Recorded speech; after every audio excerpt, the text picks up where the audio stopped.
Good morning, guys. So today I'm doing my week 16 check-in. I've already finished up week 16. Day 109 is in the books. So like I said, I'm going to do a weekly video instead of daily videos and posting. So after this, you'll see the last 9 days since my last update on day 100, which was New Year's, where I did my snow run. Things are going pretty well. Did have to start taking some joint supplements. So I'm doing some glucosamine. Also been getting up at 4 o'clock in the morning with my wife, doing a morning workout. We do about an hour worth of workout. Mix of weights, upper body, lower body, some cardio, just mixing it up. I like to do a little bit of everything. So some of you with your New Year's resolution may be to eat better and lose weight. I would really recommend doing a couple of different things, incorporating weights and cardio.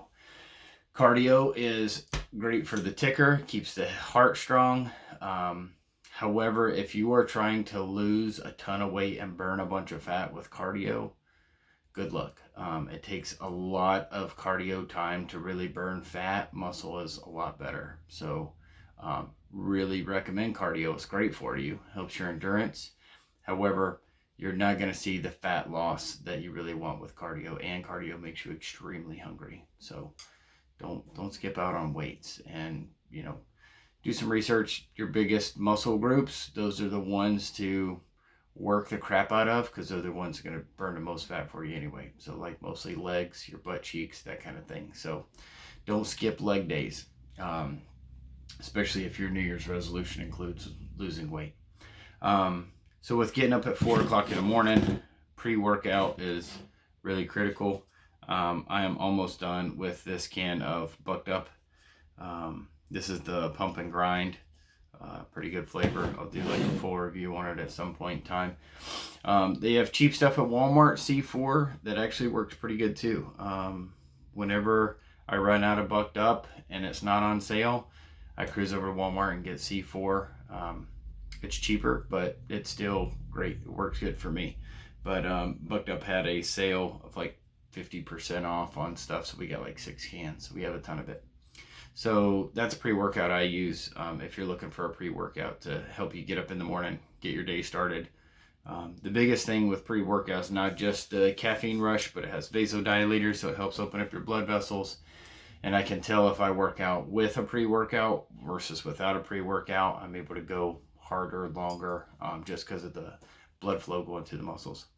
Also this week with push-ups, I was able to hit 50 push-ups straight in a set. So you can probably tell I like merge them all together, but in push-ups I usually do 3 sets of about 30 to 35 to get to 100. Now I've able to push myself and get 50 and 50, or sometimes 50 and 30 and 20 and that kind of thing. So my arm strength, chest strength, and back strength is definitely getting better.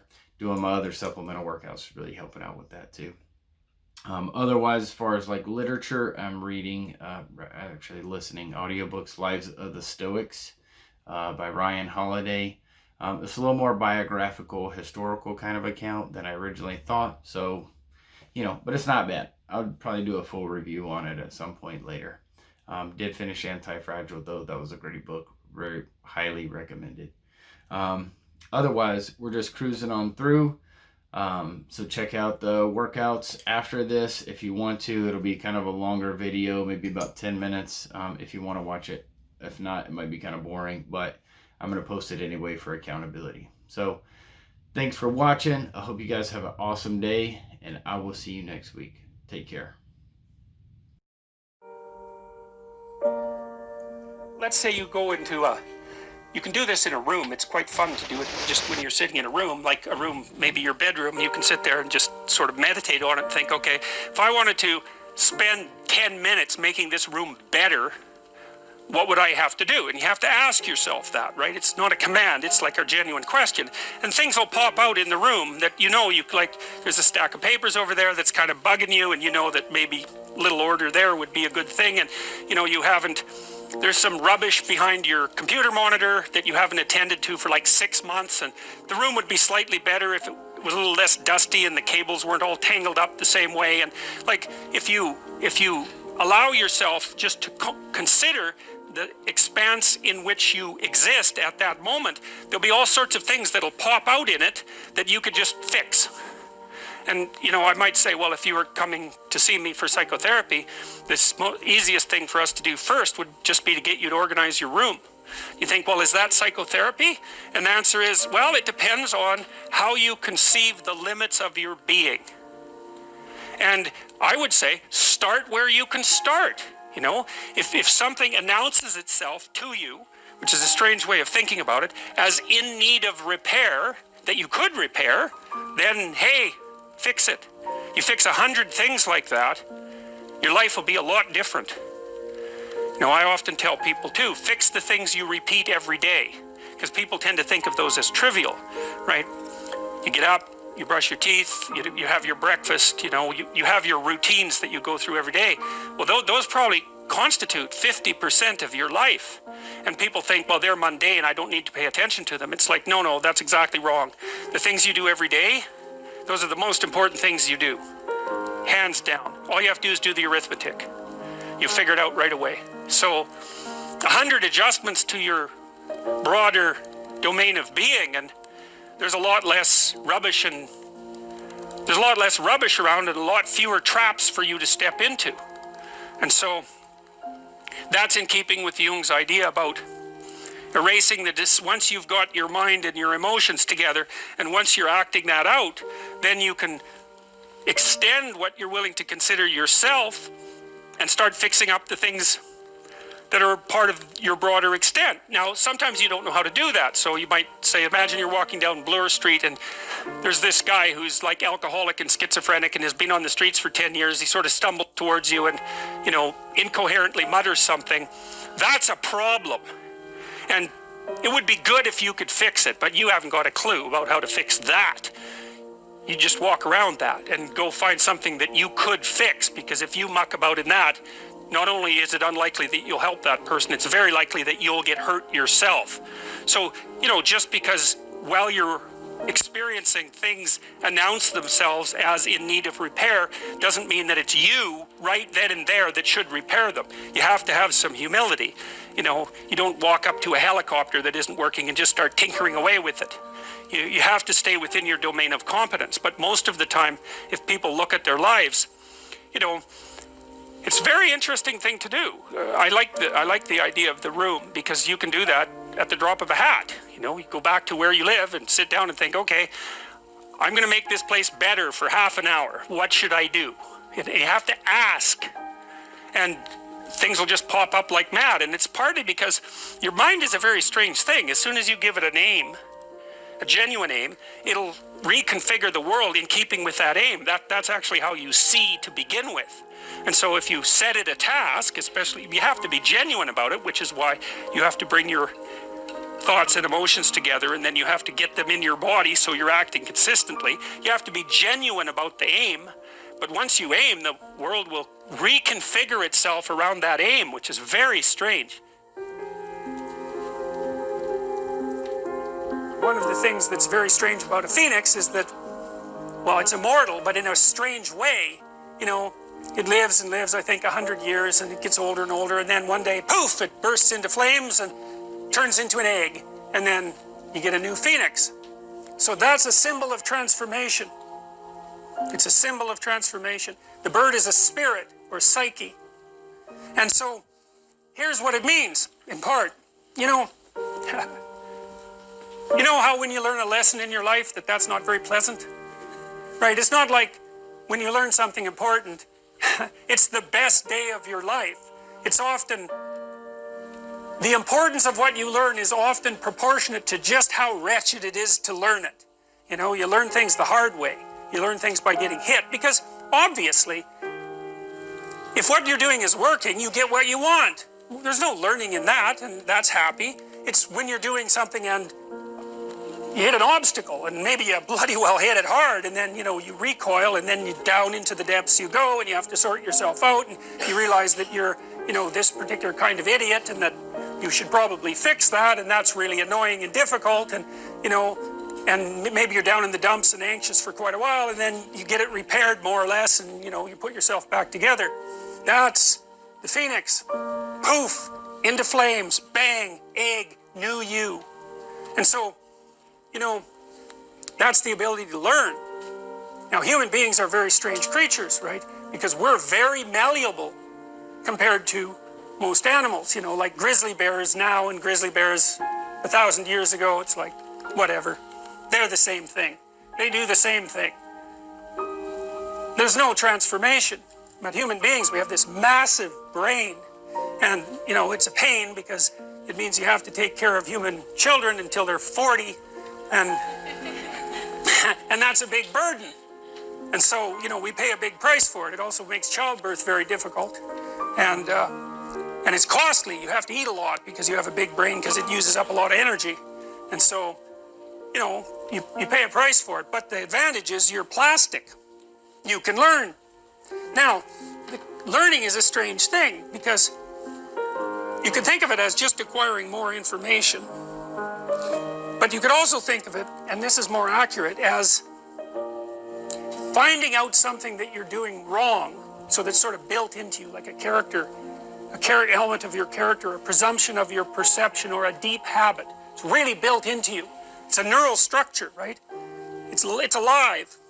And you have to kill it because it isn't working properly. And the pain that you go through in part when you're suffering because you did something stupid it's something like the neurology. I can never get this quite right. It's the pain of the death of that structure. And that can be a huge chunk of you, if you really have to go through a massive revision. It's like the person that comes out the other end might hardly be the same at all. That happens, for example, if you're trying to combat alcoholism, which is just, a wretched thing to do because, well, all your friends are alcoholic. All your family drinks too much. The only thing you know how to do when you're socializing is to go to the bar and drink too much. And you spend like 20 hours a week on it.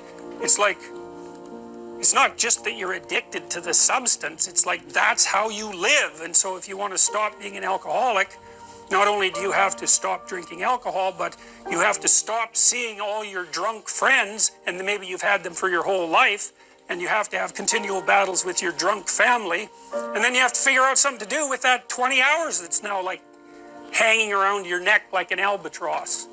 And so you have to let that whole part of your personality die, and a new part has to spring forth. And that's what the phoenix is. And the phoenix is the capacity of the person to transform.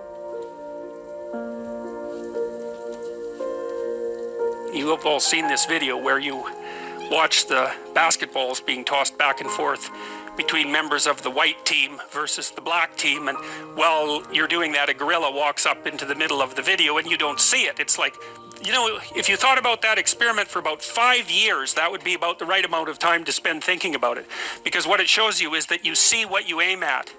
And that, man, if you can get one thing through your head as a consequence of even being in university, that would be a good one. You see what you aim at. And so because one inference you might draw from that is, be careful what you aim at. Right? What you aim at determines the way the world manifests itself to you. And so if the world is manifesting itself in a very negative way, one thing to ask is, are you aiming at the right thing? Now, I'm not trying to reduce everybody's problems to an improper aim. People get cut off at the knees for all sorts of reasons. They get sick, they have accidents. There's a random element to being, that's for sure. And so you don't want to take anything, even that particular phrase, too far. You want to bind it with the fact that random things do happen to people, but it's still a great thing to ask.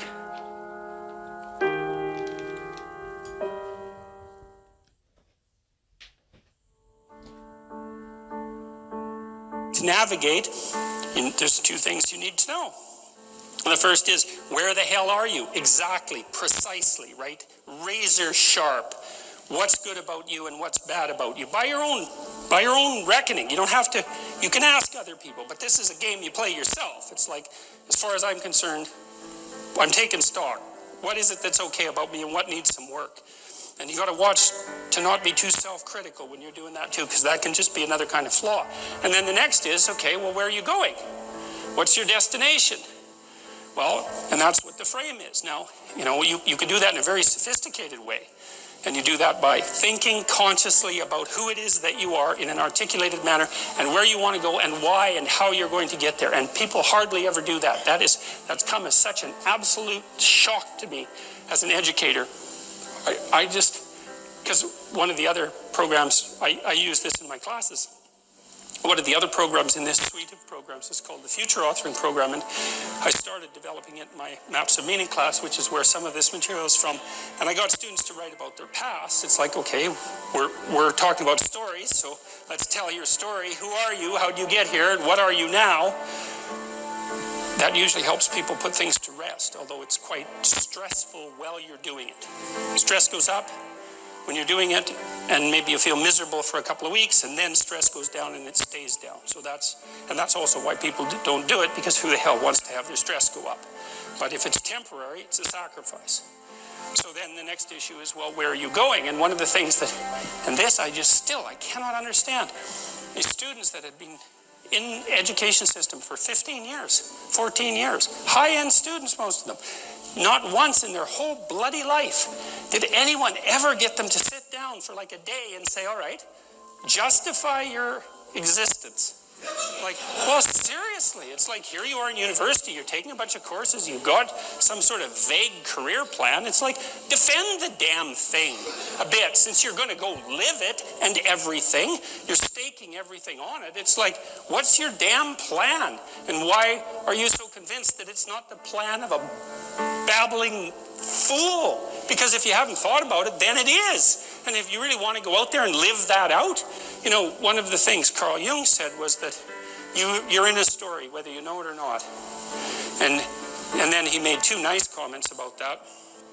If it's someone else's story, you're probably going to get a bit part, and it might not be the one you want. And if it's a story that you don't know, it might be one with a really bad ending. Or maybe it's just bad, period, with a worse ending. And if you don't know what the story that you're living out is, maybe that's the one. Maybe you got that from your mother, you got it from your grandmother, you got it from your aunt, or God only knows where you picked it up, because you pick up things like mad, because that's what human beings are like. So maybe you're living a malevolent tragedy unconsciously. And then one thing you might ask yourself is, well, how wretched and miserable is your life? Let's add futile to that. How wretched, miserable, and futile is your life? And you might say, well, yeah, 70% on each count. It's like, then you're probably unconsciously living out a malevolent tragedy. And maybe that's not for the best.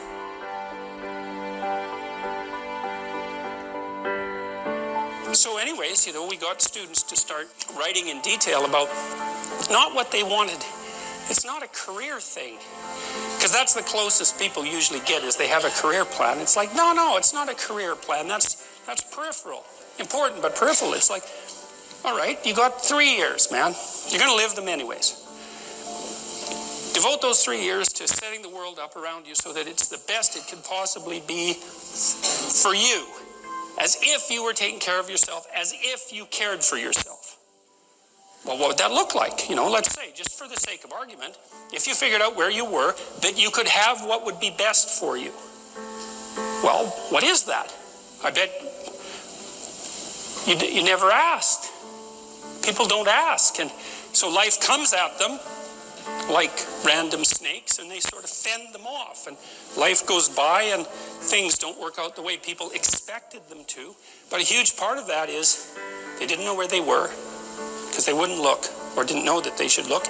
Ignorance and willful blindness, right? Two great catastrophes. And they never figured out where they wanted to go or why. Now, there's a problem with figuring out where you want to go.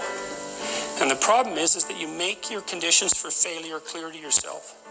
And people don't like that. So if you keep yourself in the fog, then you can't tell when you screwed up. Now, that isn't so good, because you're still screwing up. You're just too blind, self-blind to notice. Although in the short term, that's less painful. If you make your criteria for success razor sharp, then you know every time you screw up. But that's great, because then you could fix it. You could either repair the behavioral inadequacy or the conceptual inadequacy that you're using as a tool in that situation, or maybe you could adjust your damn plan. Either way, you can fix it.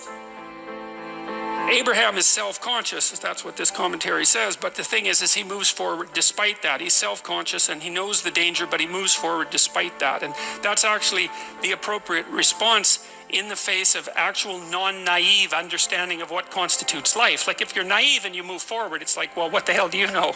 You know, there's no courage in naivety because you don't know what there is to stop you. You don't know what dangers you might apprehend, but to be aware of what it is that your problem is. So to be alert existentially, let's say, or to be fully self-conscious means that you're perfectly aware of your limitations and how you might be hurt. And then to make the decision to move forward into the unknown and the land of the stranger. Anyways, I would say that's one of the secrets to a good life. And I can say that really without fear of contradiction, I would say, because the clinical literature on this is very, very, very clear. What you do with people who are afraid and to some degree depressed, but certainly anxious, is you lay out what they're anxious about, first of all, in detail. What is it that you're afraid of? What might happen?